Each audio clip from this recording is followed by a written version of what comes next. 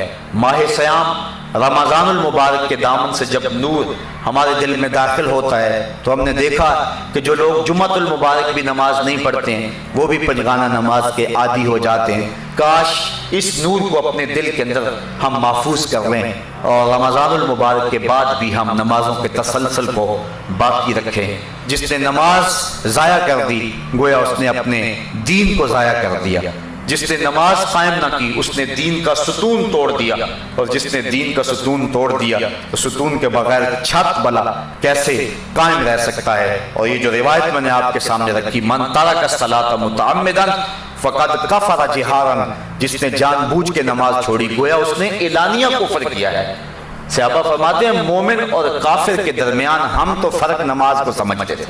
جو نماز پڑھتا تھا ہم سمجھتے تھے مومن ہو گیا تبھی پڑھتا ہے، اور جو نماز نہیں پڑھتا تھا ہم سمجھتے تھے کہ وہ کافر ہے تبھی نہیں پڑھتا، مومن ہوتا تو ضرور پڑھتا. امام شافعی اور دیگر ائمہ کا فتویٰ یہ ہے کہ بے نمازی کو قتل کر دیا جائے، لیکن ہمارے امام حضرت امام اعظم ابو حنیفہ فرماتے ہیں نہیں، بے نمازی کو قتل نہ کیا جائے بلکہ اس کو حاکم وقت قید کر دے یہاں تک کہ وہ توبہ کرے اور نماز کا وعدہ کرے تو پھر اس کو چھوڑا جائے. حضرت غوث اعظم شیخ عبد القادر جیلانی علیہ رحمہ فرماتے ہیں کہ بے نمازی کو مسلمانوں کے قبرستان میں دفن نہ کرو. حضرت سلطان باہو فرماتے ہیں کہ بے نمازی سے خنزیر بھی پناہ مانگتا ہے. شیخ سعدی فرماتے ہیں بے نمازی کو قرض نہ دو، جو اللہ کا قرض ادا نہیں کرتا تمہارا قرض کیسے ادا کرے گا. تو یہ وعیدیں ہیں بے نمازی کے لیے، اور یہ خوشخبریاں تھیں احادیث کے ذخیرہ سے جو میں نے انتخاب کر کے آپ کے سامنے رکھی کہ اللہ نمازی کو کتنی برکتیں عطا فرماتا ہے اور اس کے اندر کتنے اجالے اور نور اترتے ہیں. اصل پتہ تو کل قیامت کے دن چلے گا، لیکن صاحبو جو دنیا کے اوپر نماز پڑھنے کا مزاج رکھتا ہے اللہ تعالیٰ جل شانہ آخرت کے اندر تو اس کو صلے دے گا ہی، اس کا دل طمانیت کے نور سے مالا مال ہو جاتا ہے. اور ذرا اظہار افسوس ہے ان لوگوں کے لیے کہ جو نماز نہیں پڑھتے ہیں. انسان اشرف المخلوقات ہے اور صبح لمبی تان کے سویا ہوتا ہے. ذرا غور تو کرے، صبح چڑیاں بھی اپنے گھونسلوں میں اللہ کا نام لے رہی ہوتی ہیں، اور حشرات الارض بھی اپنی بلوں سے سر نکال کے رب کا نام جپ رہے ہوتے ہیں. طوعاً و کرہاً کائنات کی کوئی چیز ایسی نہیں ہے جو رب کا نام نہ جپتی ہو. درخت، اشجار، کائنات کا ایک ایک ذرہ تمہارے رب کا نام جپنے والا ہے. تو جو اشرف المخلوقات ہے اس کا زیادہ حق ہے کہ وہ اپنے رب کے حضور بندگی کا سر جھکائے، لیکن یہ تکبر اور تمرد کے اندر آ کر کے اپنے رب کے حضور سجدے سے انکار کر دیتا ہے. علماء فرماتے ہیں کہ حضرت آدم علیہ السلام کو سجدہ کرنے سے انکار کیا تھا ابلیس نے، اللہ کو سجدہ کرنے سے انکار نہیں کیا تھا، اور وہ راندہ درگاہ ہو گیا. اور جو شخص 750 مرتبہ حکم کے باوجود اپنے رب کو سجدہ نہیں کرتا ہے اس کا پھر ٹھکانہ کیا ہوگا. شیطان نے تو حضرت آدم کو سجدہ نہیں کیا تھا، رب کو تو کرتا تھا، تو اللہ نے اس کو بھی راندہ درگاہ کر دیا. اور جو رب کو سجدہ نہیں کرتا ہے تو پھر اس کا ٹھکانہ کیا ہوگا. یہ سوچنے کی بات ہے اور بار بار سوچنے کی بات ہے. کمایا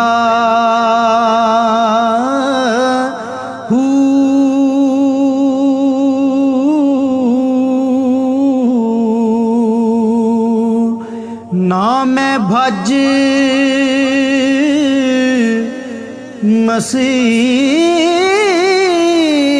مسیتی وڑیا نا تسبا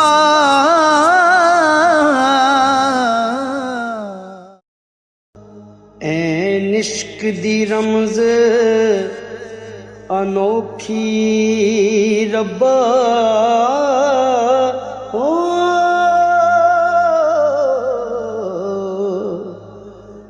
تینوں نین ملا کے لٹ لیندا